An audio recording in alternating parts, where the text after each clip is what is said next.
Integrasi nasional adalah upaya penyatuan perbedaan.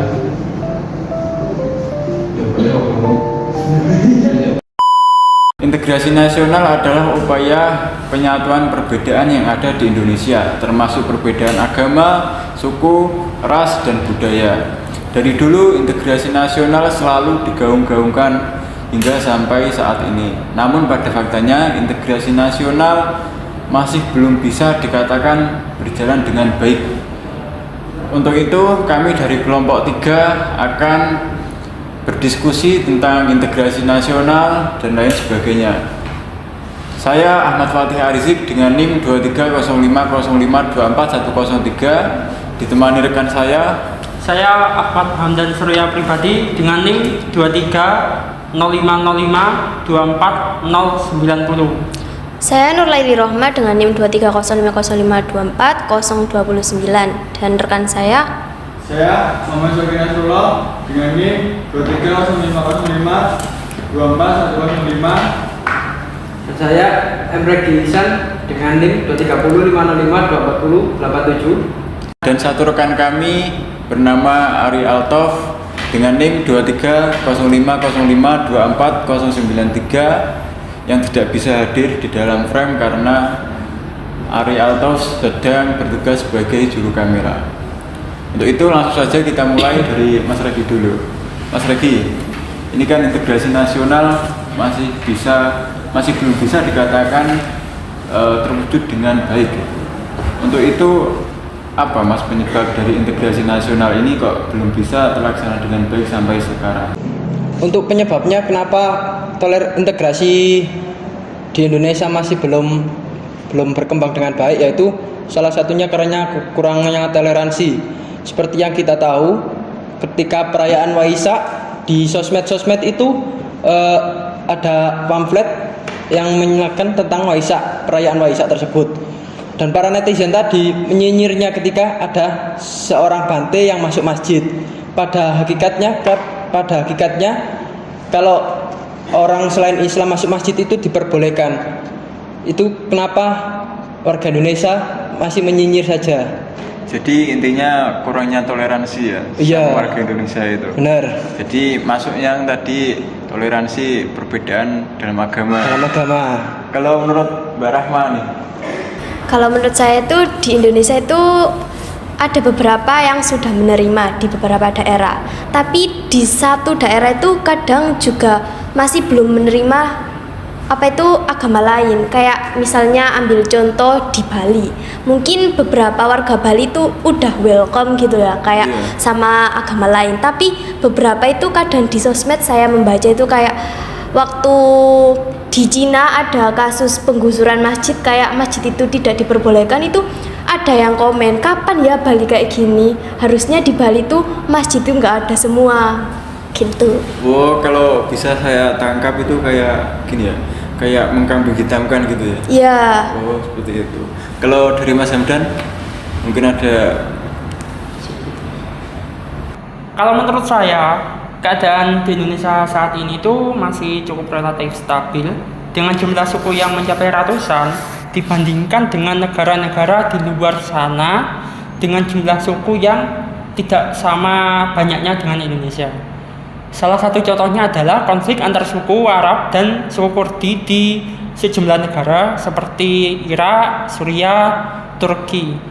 Di Irak misalnya, terdapat sejarah konflik antara pemerintah yang didominasi oleh suku Arab dan kelompok etnis Kurdi yang menginginkan otonomi atau kemerdekaan di wilayah Kurdistan yang sampai saat ini tetap saja masih bergejolak dan belum ditemukan masalahnya. Oh, jadi kalau negara Indonesia dibandingkan dengan negara di Timur Tengah sana masih relatif cukup aman ya Mas? Kalau ya, betul sekali. Kan kalau misalkan di daerah Arab sana itu yang saya sebutkan tadi kan ada suku Kurdistan. Nah, suku Kurdistan itu kayak sebuah wilayah yang membentang dari daerah pinggiran Turki, ada yang daerah Azerbaijan, ada daerah Iran juga. Nah, itu seperti kayak seakan-akan mereka itu terpecah gitu. Jadi dari mayoritas dari mereka itu sebenarnya itu sudah menginginkan kemerdekaan sejak lampau. Namun karena mungkin latar belakang kolonial atau mungkin sejarah sehingga mereka itu akhirnya terpisah. Sama contohnya seperti suku Melayu yang ada di Thailand. Seharusnya kan mereka kan satu wilayah yang disebut dengan Patani itu. Nah itu ada wilayah mereka yang berada di Thailand, juga ada yang di Malaysia. Untungnya kalau di Patani itu sampai sekarang itu masih stabil ya dibandingkan dengan yang di Timur Tengah sana. Oh seperti itu. Kalau dari Mas Syawi nih, bagaimana tanggapannya terkait dengan integrasi nasional di Indonesia ini?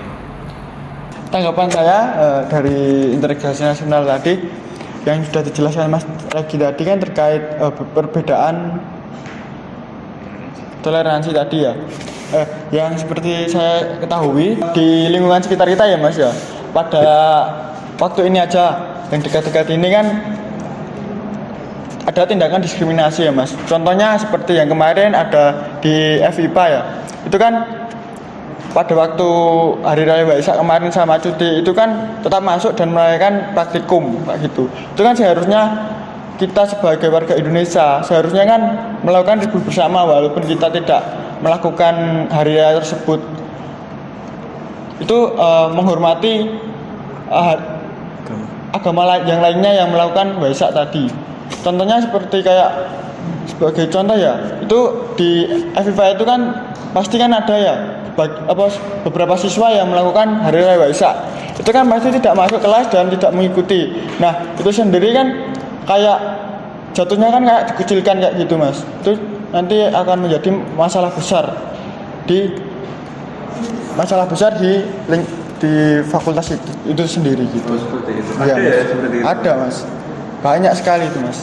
Nah, kalau tadi kan kita sudah bicara tentang integrasi nasional, kenapa kok integrasi nasional ini intinya belum bisa diterapkan dengan maksimal di Indonesia gitu. Nah, kalau dari Mas Regi nih, pandangan Mas Regi atau harapan dari Mas Regi supaya integrasi nasional di Indonesia ini dapat berjalan dengan baik itu yang bagaimana Mas? Untuk harapan saya supaya integrasi nasional berjalan dengan baik yaitu memperkuat pendidikan Pancasila dan kewarganegaraan. Kan sejak dini kita diajarkan pendidikan kewarganegaraan dan Pancasila. Mulai dari SD sampai sekarang waktu di universitas, dan selalu digaungkan tentang integrasi nasional. Sudah. Kalau dari Mbak Rahma mungkin?